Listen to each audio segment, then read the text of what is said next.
going to learn to be true dodgeballers, then you've got to learn the 5 Ds of dodgeball. Dodge, duck, dip, dive, and dodge. If you master the 5 Ds, no amount of balls on earth can hit you. G'day, my lords and ladies. Today we're not talking about dodging balls, we're talking about dodging arrows. So today's little discussion topic is our defensive active skill set. So this is the sort of movement that you do to defend yourself, where you're actually actively engaging your focus to identify what's coming at you and getting out of the way. So what it all really comes down to is seeing arrows and ducking out of their way before you get hit by them. One of the things that's really important is your armour. So first of all, if it hits your armour, it has hit you. So whatever armour you've got, you have to be conscious of how much more volume it creates to your personal space, to your body, and when you're training, you're actually working to that. We'll discuss more about training later. The other thing about your armour is that it's really important to be able to move around in it comfortably. If you have armour that chafes or is highly restrictive, then it's going to have an impact on how well you can move and therefore how quickly you can get out of the way of an incoming arrow. So you're using your focus to look out in the war field, see what's happening, and make some decisions about how you're going to move to not get shot.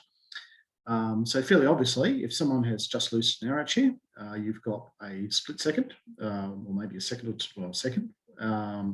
to see the arrow coming and get out of its way. But you don't have to wait until an arrow is loosed to be thinking about how you're going to move. If an opponent's body language indicates in some way that they are in a place where they can shoot, then you'll be looking for that as well. So if they're drawing their bow, you're looking at them thinking to yourself, okay, at some point I'm going to shoot. Another really important thing is tells. So if in someone's reload cycle, they are, say, reaching down to get an arrow and their posture changes, or if you can visibly see their helmet moving when they're looking down to knock an arrow, then that gives you a really good indication as to where they are in their reload cycle and know how long it might be until they're able to shoot you next. We're not talking about a huge period of time here, we're talking about seconds or even half seconds, but every little bit counts. And if you're moving around at a reasonable pace, then you move a fair distance in 1 second. And that can make the difference between being there where the arrow lands or not. Another really important thing in your defensive active skill set is cover and how you use it. But that's a pretty big topic all by itself, so I'll look at that in another video.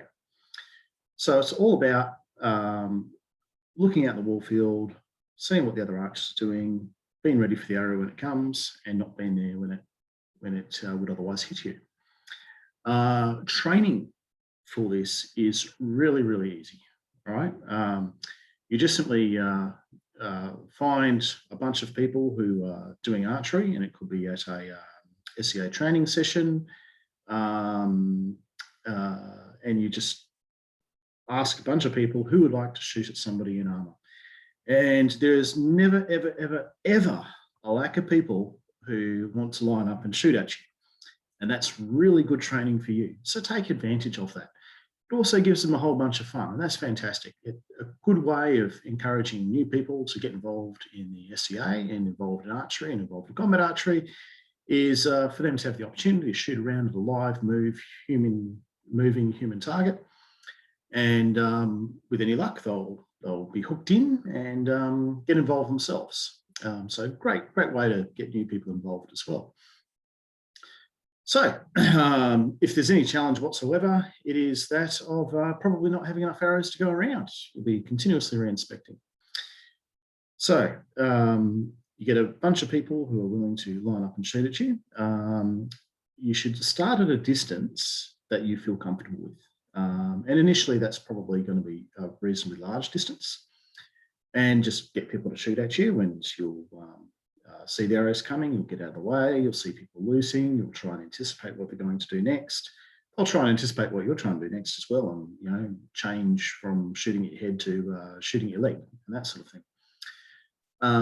As you go on, you want to decrease the distance that you are from those arches.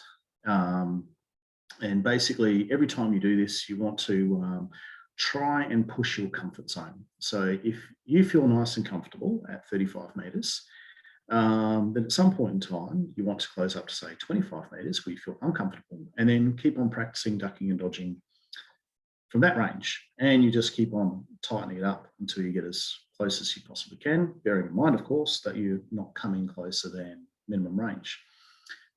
If you do this, you'll find that most people can get a lot closer than they initially would have thought and still have a fairly reasonable chance of ducking an arrow.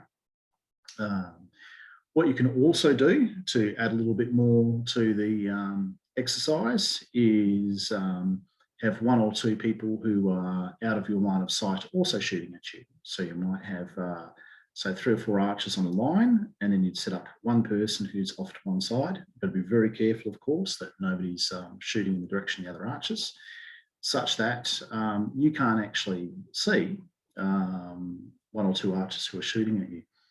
And this will actually improve your passive movement as well, because you can't just simply stand there waiting for someone to loose and then jump out of the way.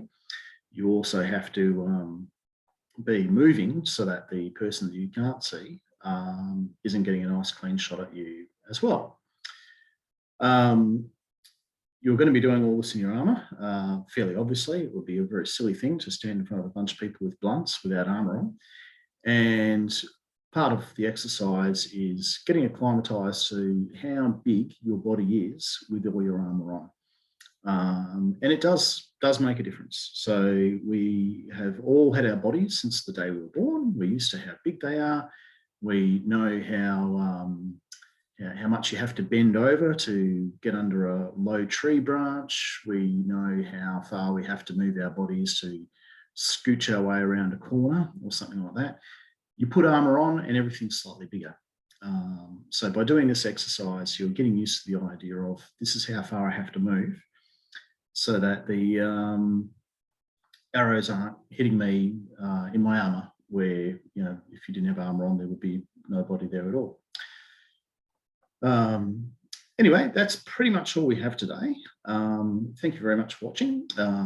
Leave comments if you wish to. I'll answer any questions. Feel free to subscribe. Feel free to share with your friends. And there will be more videos to come. We will see you next time. Thank you. Yeah, shouldn't we, learn by dodging balls that are thrown at us, or? That's what this sack of wrenches is for.